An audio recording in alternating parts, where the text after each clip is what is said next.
we are going to make the craft for week 3 that goes with the book Little Bear's Visit. Now specifically it goes to the final story, Not Tired.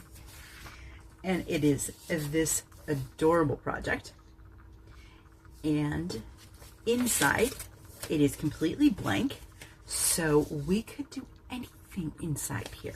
They could draw a picture, they could write their own story, they could make a poem, they could even make a list of things that happen when they're not tired, or their favorite things to do with their grandma and grandpa or their other family members. And you're just gonna fold that over, tucking Little Bear in, and there we go. Little paws, little head. That's it. It's very simple. Now, the cutting part is where we might have some complications and a little bit with this folding part. So that's why I made a video to go with this. Once you completed coloring, of course, we're gonna cut it out. So you're just gonna follow the solid black lines for cutting and the dotted lines for folding.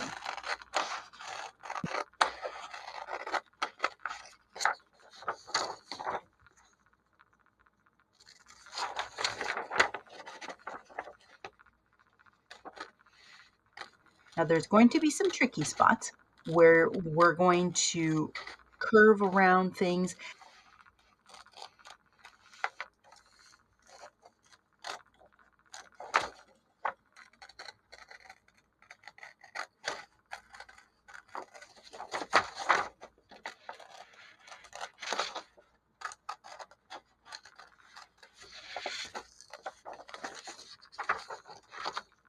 Then we are going to zigzag and go down this line, and we're going to follow this solid line to the end where it meets the dotted line. We're not going to go past the dotted line.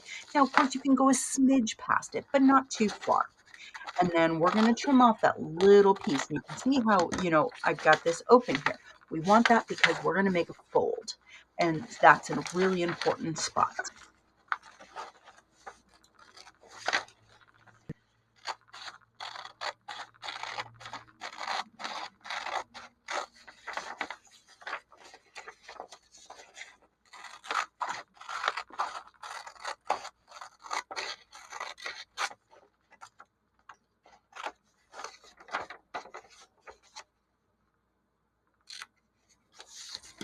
Now, once you've cut it all out, we're going to start with folding the funny fold, I call it first.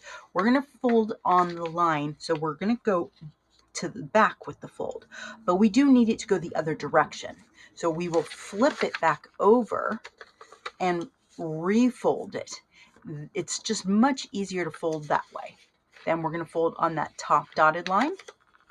And that is now going to make the little fold over. That allows for our paws to sit on top of the blanket. Now we're going to fold from the pillow area on the head and then the side. Do your best to line it up. Notice how it doesn't match quite right over here, so I'm going to line that up too. We have a straight edge to work with. Now you'll see that we have this little flap here, and this is so we can tuck him in and fold it over. Every printer prints slightly different depending on your settings, and you may have borders on or borders off, and that will change the size. So tucking it solves the problem. Now we have all this great space to do all kinds of awesome things. So I hope you enjoy and have fun with your students reading the story, playing some games like trivia, and making your project while you chat about the story.